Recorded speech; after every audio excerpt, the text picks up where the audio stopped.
TNT, tissue nanotransfection, is a dime-sized silicone chip that is minimally invasive device that injects and reprograms tissue cells and genetic code in living humans, changing the previous skin cells into cells needed for treating conditions. Our device is right here on the arm of me.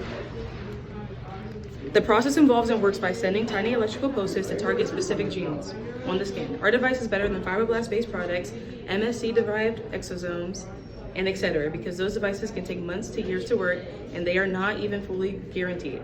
Our device heals skin and other conditions in a fraction of a second without any work from the patient. It's fast and efficient without causing any pain, unlike the other options. Our device will make our humans superior to others because it causes extreme chronic wound healing very quickly, making it impossible to die of anything like organ failure, strokes, or deep wounds. My second device is our 4th generation exoskeleton device, which has multiple titanium pieces to it that go along the legs, the arms, and the back. It connects to magnets that will be put in the body. It's a device that can give humans superhuman strength and ensures that people can't get injured from heavy things. And it gives people the ability to run faster. It's operated on lithium polymer batteries and works by shifting the load from the upper extremity to the lower extremity through the lower extremity's battery-powered titanium pieces. The exoskeleton shoes carry the load to the ground. The exoskeleton system attaches to the load and carries it over the exoskeleton instead of the human operator. Our device is better than any other prosthetic arm or leg because the device gives the ability to carry extreme weight, make you run faster, and have a longer running range or walking range. It's super lightweight that you forget it's even there, and it gives the ability to walk to paralyzed people. Our device makes our humans superior because they can carry 500 pounds and can run up to 20 kilometers to 25 kilometers per hour. And it only weighs 30 pounds, and that was considered impossible until our device. Limb regeneration uses gene therapy from starfishes to take their gene SOX2 and incorporate them into a plasmid and introduce it into human cells that can regrow limbs. Like, say you got into an accident, right? With limb regeneration, you don't even have to use prosthetics. It will just regrow back into your bone socket or whatever. So this is better than prosthetics because prosthetics can cause irritation and infection in the body, which for this, it will be just as if it wasn't even broken. So that's why limb regeneration is better than prosthetics. And in the long run, prosthetics would be more expensive than just a one-time limb regeneration. And it would be an injection in anywhere that is broken, ripped. The Nutrients Giver is a device that I made using machinery to create like a blood test integrated with nutrients giving, like invention.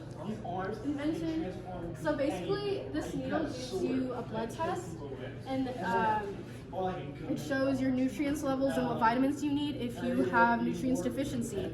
Like many others, a lot of people are very malnourished and they don't have the time or the money to get the food they need.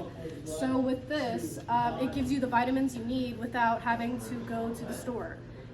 And this is better than normal TPN because TPN, you would have to go to the hospital and get the vitamins and minerals you need if you're malnourished. And this isn't good because it can cause infection in the tube, and not many people have hospitals near them. So, yeah. So for my device, I chose to use a type of skin transplant to infuse like different layers of cactus skin with our skin. So how it works is that there will be different layers of like a gel, like a mucilage inspired hydrogel type of material, and those layers will consist of hydrophilic and hydrophobic layers.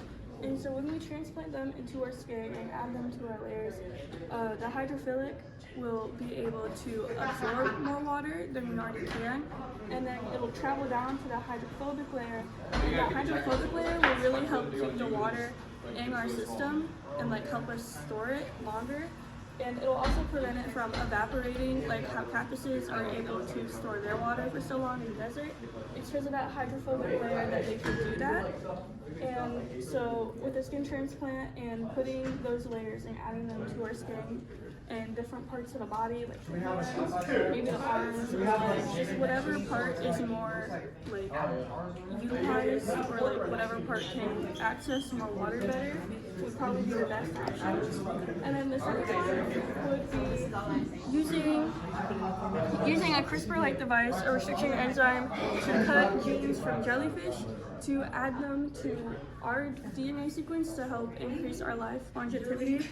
And this was inspired by the hydra jellyfish, which has a gene called the FOXO gene, and this gene helps their cells continuously regenerate. And so since the cells are in a continuous state of regeneration, they're able to live longer. So we have a version of that gene called the FOXO3A gene, and because of that, we're able to live as long as we can. But with the right stem cells and the right gene from the right animal, if we infuse them with our own DNA sequence, like right here, then we'll be able to live longer. Okay, so after a hepectomy, which is a surgical procedure to remove the liver, your liver is able to regenerate back to its normal size. The way this happens is by hepatocytes in the middle layer of the liver, which multiply and when there's an injury and travels to replace the injured tissues. So what we'll do is we'll take the layer of the hepatocytes in the middle of the liver and inject them into the organs. And when they're injured, the hepatocytes can essentially regenerate the tissue. And so for CRISPR, ostriches have the strongest immune system out of any animal, and it's because their spleens are large, which makes them produce more bone marrow, which in turn produces more white blood cells, which can genetically modify the spleen by using CRISPR-Cas9 to be larger and get the same effect. Alright, eels have the ability to produce electricity through these muscle cells called electrocytes, and this would be useful for humans because we would be able to produce our own electricity source, and we would be able to detect things like how eels can detect their predator and prey, and they can even shock their predators.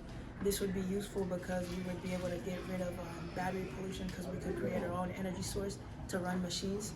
And the way that we can obtain this is by going through a genetic transformation, and we would basically do this by taking the gene from the eel and then transferring it into a plasmid and then putting it into a bacteria to multiply the cell, the gene, and then we would be able to then insert it into the human, and then we would be able to produce these electrocytes which would stack on top of each other since they're modified muscle cells, and each cell can produce 0.1 volt, but when they're all put together they can produce up to 600 volts. Your next one. 3. Our bionic arm is like a type of prosthetic that will help people that have been in crashes, veterans, and people who have lost limbs get their limbs back. But it's different from regular prosthetics because it has a sense of touch, and this is due to the fact that on the fingertips of the prosthetics, there's pressure sensors that will basically connect to the nerves and allow your body to. The sensors would allow your nerves to send signals to your brain, which would bring back the sense of touch for people who will no longer have their limbs and can't feel anything anymore.